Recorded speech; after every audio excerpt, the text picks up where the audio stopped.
Hello, ladies and gentlemen. Welcome to the Esteemed FaceTime with Leaders, an initiative by World Development Corporation. I'm Ajuna Sharawat, anchor at World Development Corporation.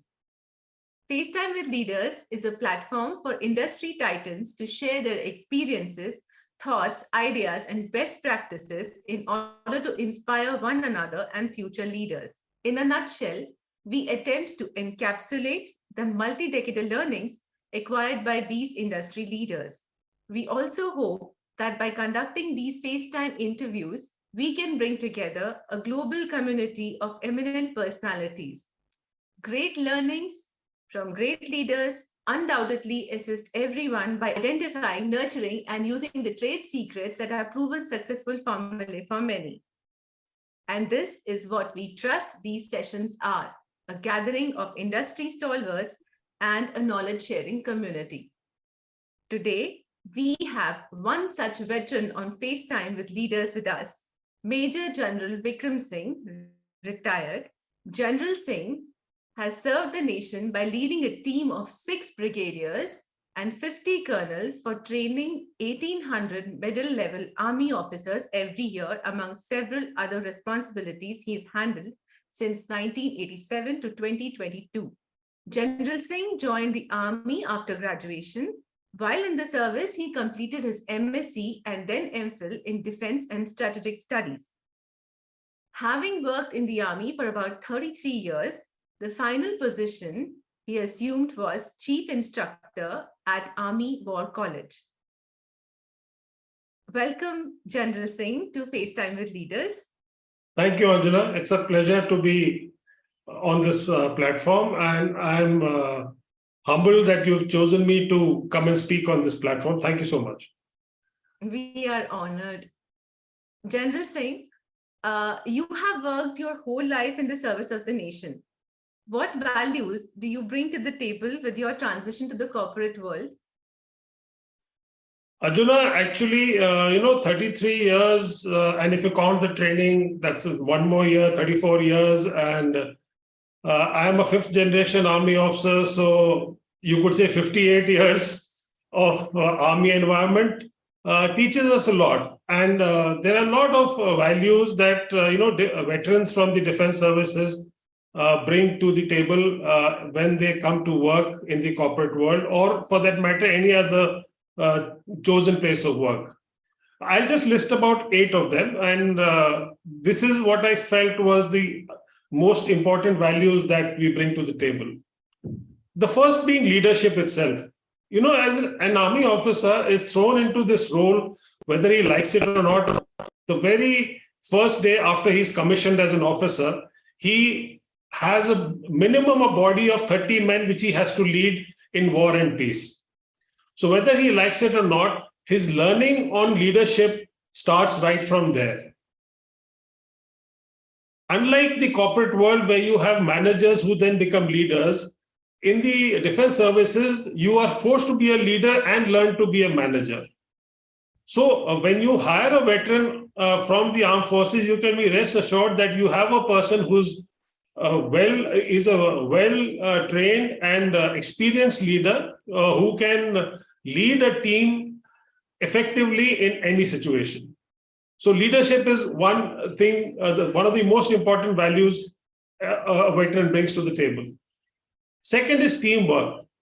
In defense services, we move very often and we have to work with a variety of people. Sometimes civilian, non-defense people also are there on your team. Defense people are on your team.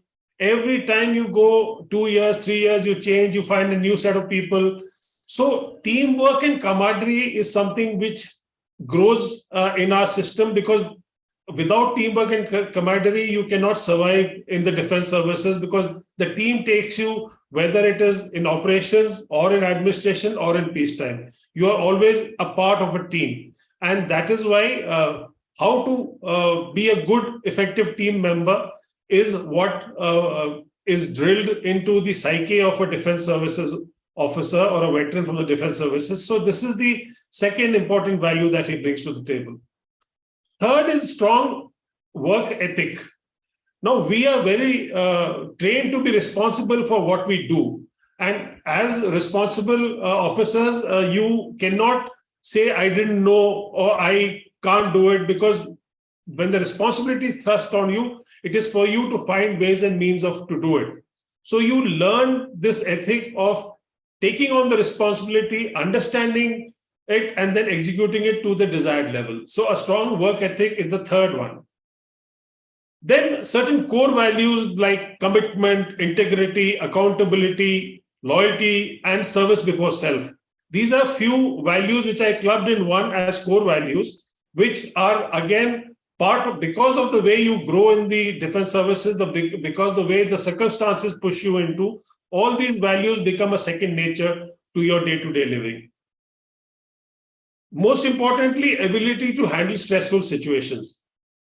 We love to be thrown in the unknown and grapple with the situation and come out successful. That is what excites us. So you will find that all veterans are not fearful of going into unknown situations or actually handling tough situations where most people would back away from, because they would think that means too much work or too much of risk or too much of stress. You will find defense services veteran will easily and comfortably walk into a situation and be able to handle the situation. Self-direction and motivation, the sixth one. Now, it is because as an officer, when you're more or less leading men, they are always looking up to you for direction. They're looking up to you for solutions. So you have to be self-motivated to be keeping your team motivated, and you should. And unless you keep your sense of direction correct, you will never be able to imbibe through our service. That is self-direction and motivation. The seventh and the second last is diversity and inclusion. Now, in the army, we have no caste, creed, statehood, language, nothing. So, you have to work with diverse types of people, and you have to bring them all as a part of your team. You could be leading a Malayali, you could be leading a Tamilan, you could be leading a Hindu, you could be leading a Muslim, a Christian, a Bengali, but it doesn't matter to you. It is for you to bring them together, feel as one team, and then come out, and you should be able to communicate with these people effectively. And so that is what we develop as a habit, how to handle diversity and bring inclusion into the team. And lastly, technology and globalization. With the growing rapid advancement in technology as far as the army is concerned, and our need to keep up to date with the global happenings in technology, in strategy and politics, we always, you will find a veteran will be always up there to be matching the current state of technology, and he will be the fastest to adapt to technology, because we've done this all our years, and whether you are a BSc or a BA or a arts or honors or history graduate, when you join the army, you per force have to learn technology, because your equipment is technology, your radio equipment is technology, your weapons are technology, everything is computerized. You like it or not, you have to get that technical edge.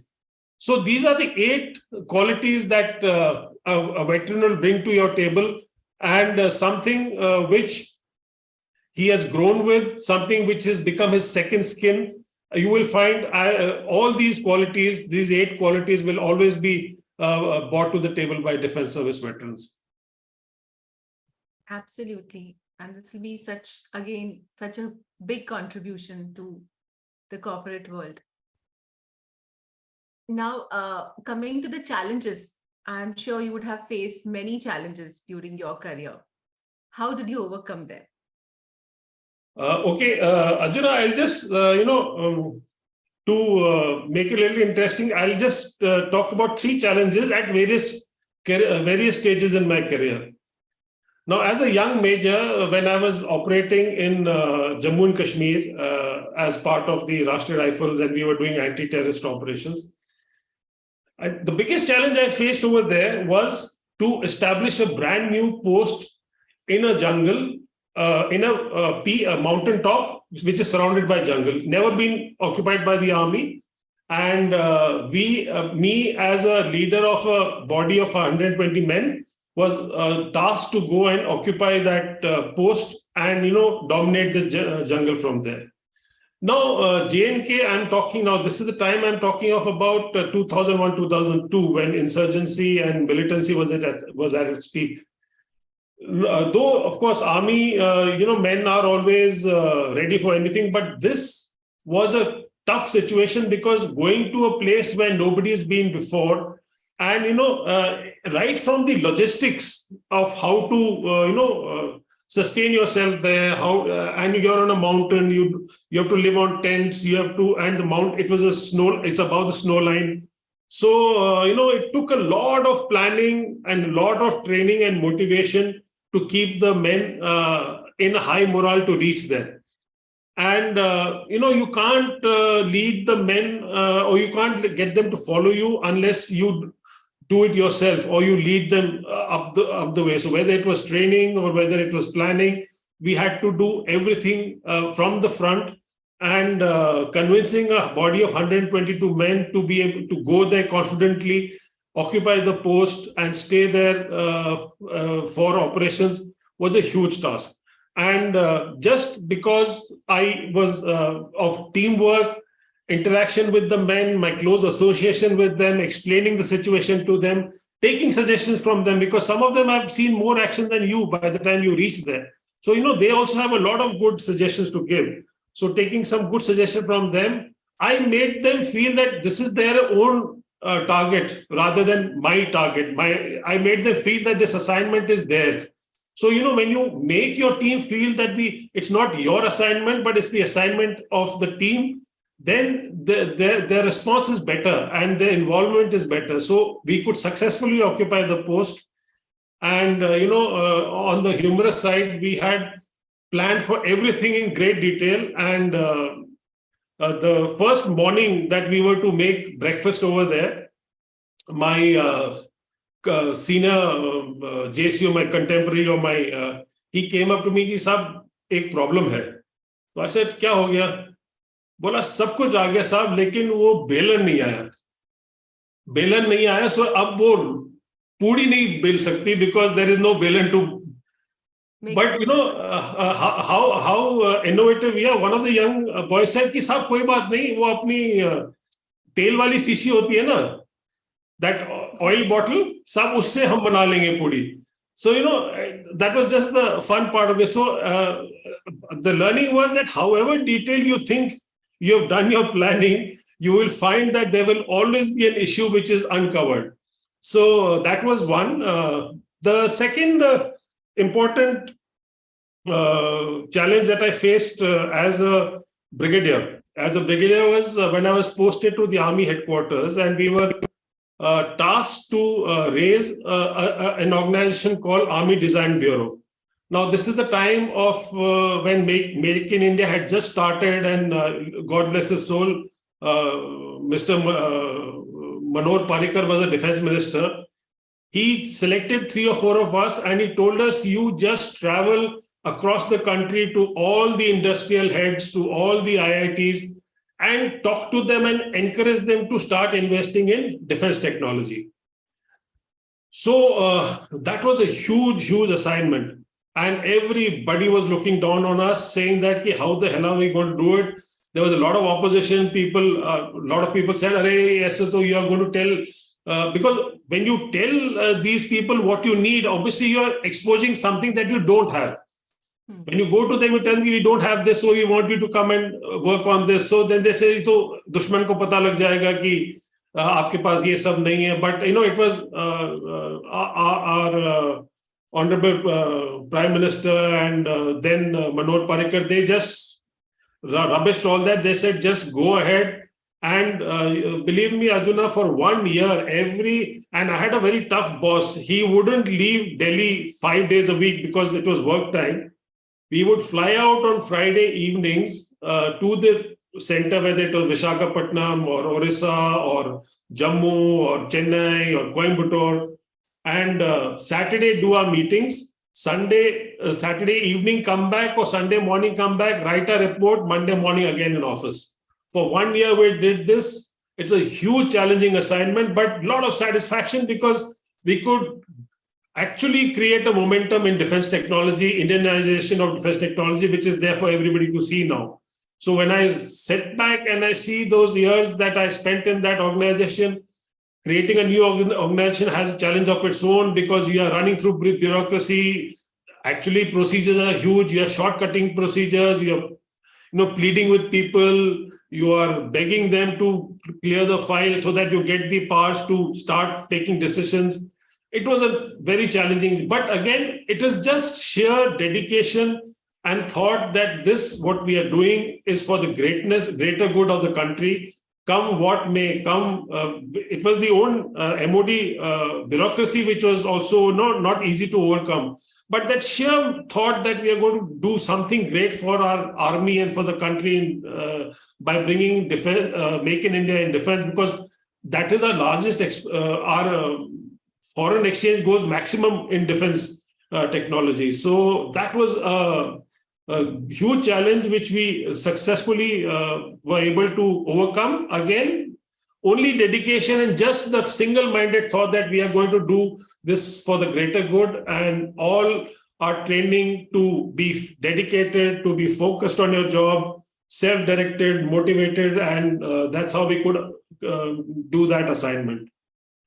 The third assignment as a Major General, I was in Amritsar and COVID had struck, the first wave, and within 48 hours of the first lockdown we ordered, we were asked to create a 110-bed facility out of nowhere in Amritsar because they had started inviting the NRIs back to India in that. So we had 72 hours to create a 110-bedded facility for the NRIs and the Indians who were abroad coming back to the country. Mind-boggling challenge. We had nothing.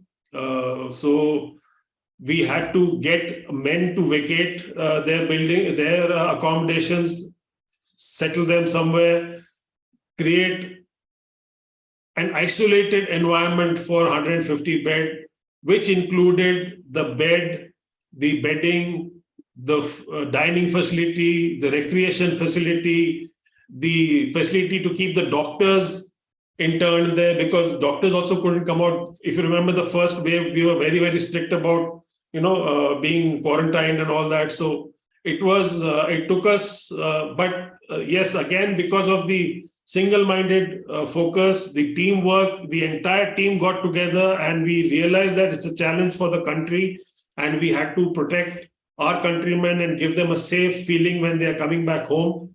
So I think all that motivated us to get into gear and exposing ourselves to the threat of COVID, but keeping the precautions all the time. We were able to create this facility for 110 beds because we had to bring in the beddings, we had to bring the bed, we had to bring the utensils, we had to bring the thalis for them to eat. You have to think of everything. One bed means he has to have a water bottle, he has to have a glass, he has to have a thali, he has to have bedding. He should be able to go to a bathroom. There'll be families, there'll be children, there'll be single, there'll be ladies. I mean, creating something for ladies only, for families only, for children only. Now, keeping children quarantined in a room is not an easy task. So we had to, foresee how could we keep them busy, the toys, the games, the TVs, PlayStations. It was a Herculean task. I think we didn't sleep for, 48 hours. A team was just sitting and working out that if I'm quarantined, what would I want? I want this, I want this, I want this. The lady officers working out what could be the peculiar problems of ladies in the quarantine. What would she need as a lady? They would be listing out constantly and they'll be sending out slips to us. We would be putting those together in numbers and sending out people to procure. Huge challenge. But again, it's just that the focused, directed energy and teamwork and respect for each other and the love of the country, that you want your people who are coming back to the country to feel that come back to a safe environment and they have not just been thrown out of the foreign countries and nobody at home is going to. So right from the airport, till the hospital, we were there to ensure that they were warmly welcomed. So that was if I say three big challenges in my career, I would list these three. I'm not talking of the operational ones because, that is almost every day we go through it. But in terms of what others would understand, these are the three major challenges that I can list out as my experiences. Very, very inspiring. Thank you. General Singh, you have played vital roles in planning and execution of Defense Expo, along with partaking several training programs and training leads. What keeps you motivated through such demanding situations? Arjuna,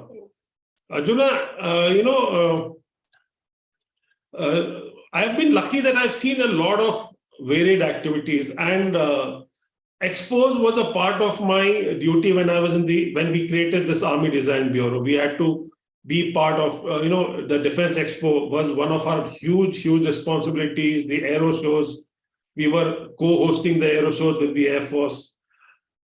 It's just that, I always felt that, we need to, as a nation, we need to understand and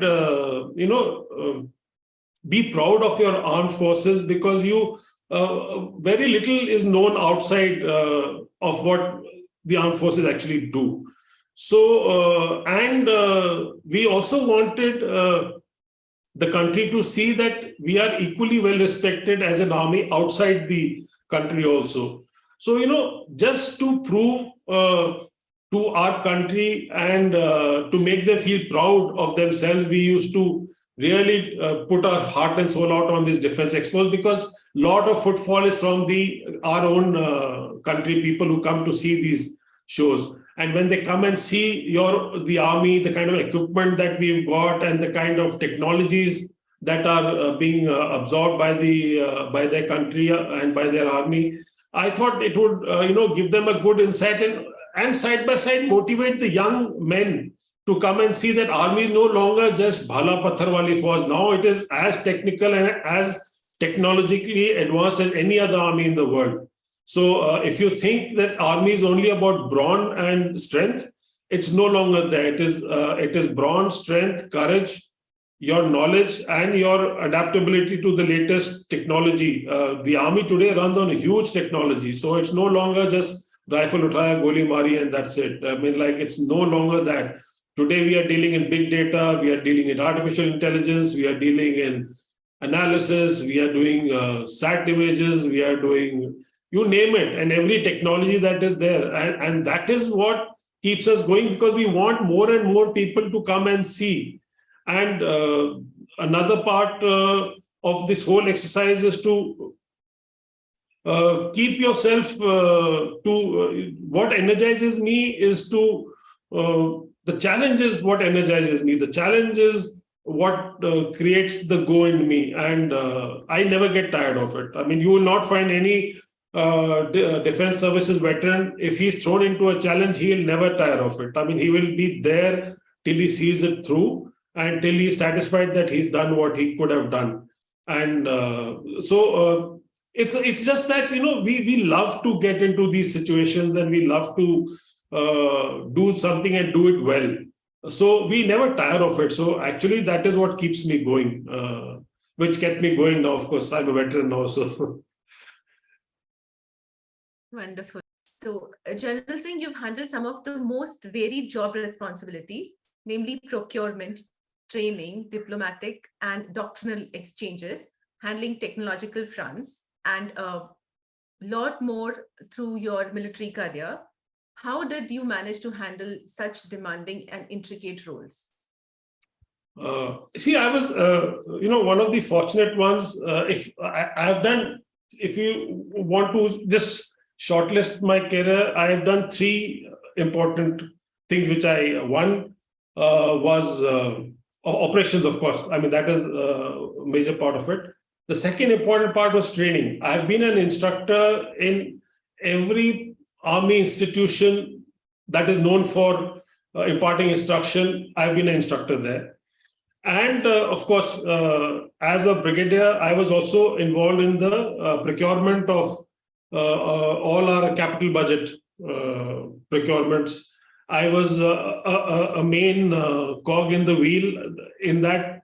I used to get the cases from the various directorates and put them together and take them to the Defense Acquisition Council through my chief, where the decisions were taken whether this equipment will be bought or not bought.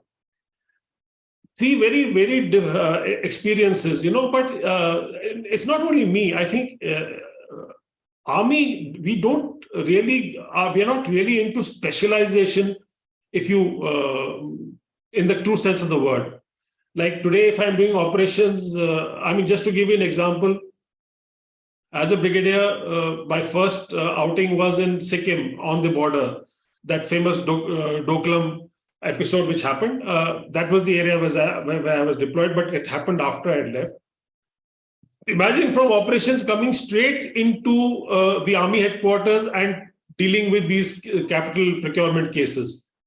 Now, I have no background in this. So you have to come there, spend at least 2-3 months understanding what happens, what is the system, what is the procurement cycle, what is the defense procurement procedure, what you have to read all those, and also be ready in a short time to be able to take the case file, present it to your chief, convince him that this needs to be bought, and then convince him in such a manner that he agrees to take it to the Defense Acquisition Council. And of course, training, very important, because a lot of foreign armies, given our experience in counterinsurgency operations, are vying to train with us, vying to learn from our experiences.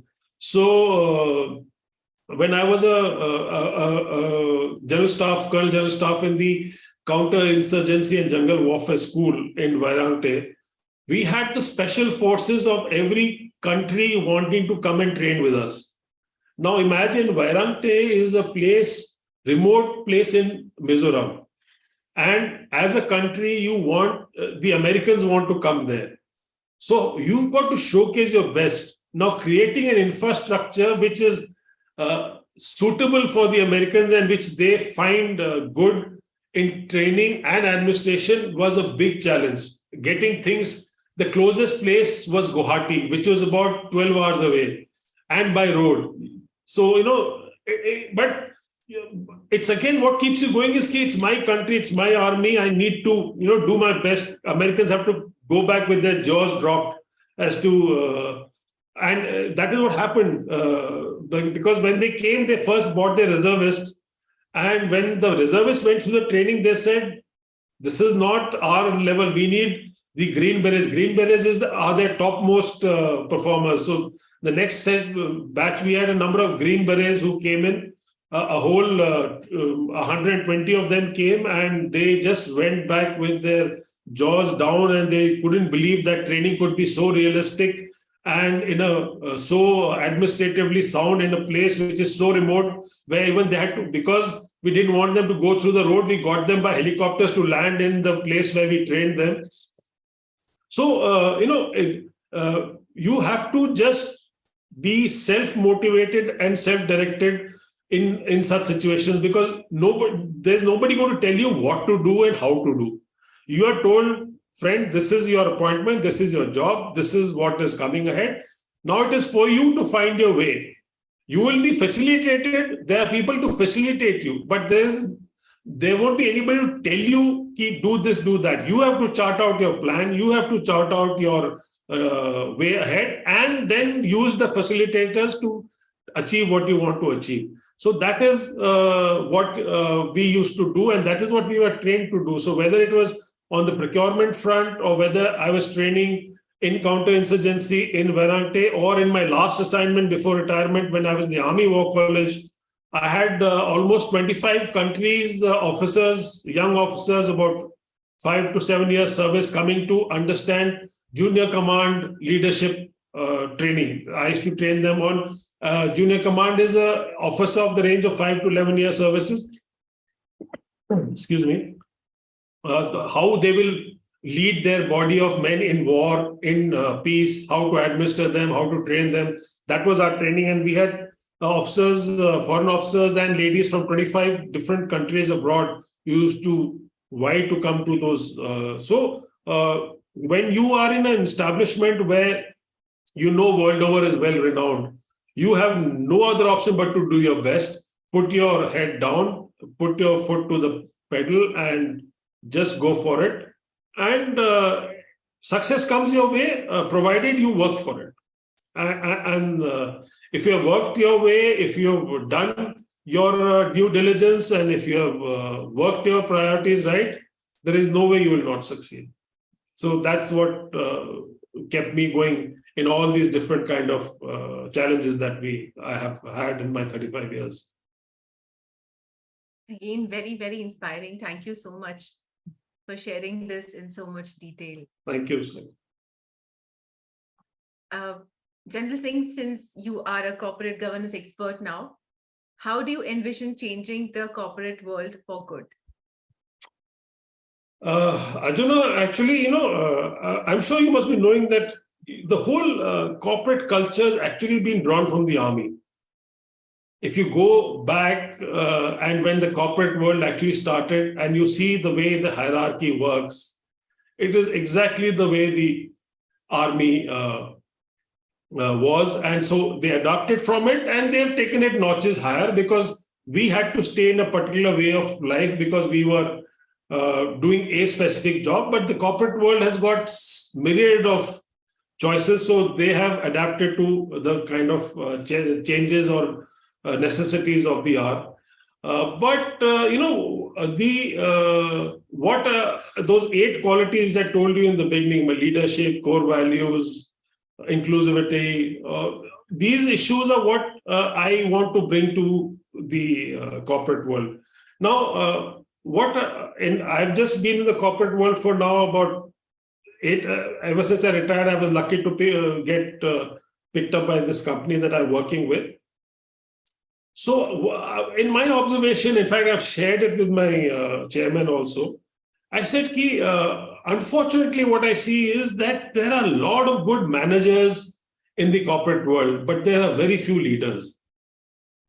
There's a subtle difference. And if you've been in an organization like the Defense Services, you will very easily understand the difference between managers and leaders. The corporate world is full of good managers. I mean, there's guys who achieve targets, the guys who, meet the needs requirement. But at the end of the day, if as a team head, I am not able to, I can achieve my targets well and good. But if I am not able to inspire somebody to be willing to step up to my place if I'm not there, or I'm not made him feel that what I'm doing is a good job and what I'm doing is something which he should work for, then somewhere in my leadership level, I've missed out, because if he's not willing to follow my path, that means I've lost out in the leadership aspect. So there is a need. Now, the level of leadership will change as you grow in the hierarchy. You start with more managerial skills, less leadership skills, but as you go higher in the chain and you come up to the CXO's level, you have to be more leadership and less managerial. I mean, that is what I feel. And should the corporate world be able to adapt to this change, I'm telling you, you guys, we don't have to work that hard to achieve targets will automatically be achieved, because happy teams achieve big targets. Okay, well-managed teams will achieve targets, but happy teams will achieve bigger targets. And when I say happy teams, I don't mean that you have to be, doing everything the way your team wants. Happy teams are those who know that they're cared for, whose opinion is respected, and whose views are considered, and who feel wanted in the team. You find if you can create that feeling in your team, you will find your targets and more will be achieved much faster than you can even think of. That is the one bit which I want to bring in, a little more inclusivity and a little more of stress on leadership as you grow up. And in the hierarchy, you need to be taking a little more interest in the leadership part of it, of your job, and less on the managerial part of your job. That is what I hope to bring as a change, if I can. Good. General Singh, as you're aware, we are building FaceTime with Leaders community for cross-pollination of knowledge and a community of independent directors for better governance in the country. What are your thoughts about these initiatives taken by Mr. Zishan Pathan and Mr. Heval Mehta and the whole World Development Corporation team? I think it's a wonderful initiative. Without a doubt, without batting an eyelid, I can say it is one of the finest initiatives that any organization could have taken. If you we have so many leaders, experts who are there in the field today, and if you have a talk with them, and if people are, listen to them, it's a great platform to learn and formulate your own philosophy in the corporate world. Because there is no better learning than learning from the experience of others. And everybody who comes at the level that the FaceTime is looking at has got lots to tell, lots to share. And it can only help the corporate world grow into a better, happier, and a more successful place. So I'm glad they've done this. And I would love to see it go the whole way, and would love to be a part of it whenever they want me to be there. A huge initiative, and it's bound to succeed. I don't see any reason why it will not succeed, because the benefits are far too many. And for anybody who wants to grow in the corporate world or as a leader, I think this is the best forum to do it. Thank you for your encouraging feedback. And this was a very inspiring conversation with you. I'm confident that your insights will inspire the future leaders.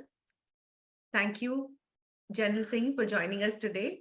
Wish you the very best for your future endeavors, and trust that this initiative by Directors Institute unquestionably expanded the participants' understanding and enriched their minds.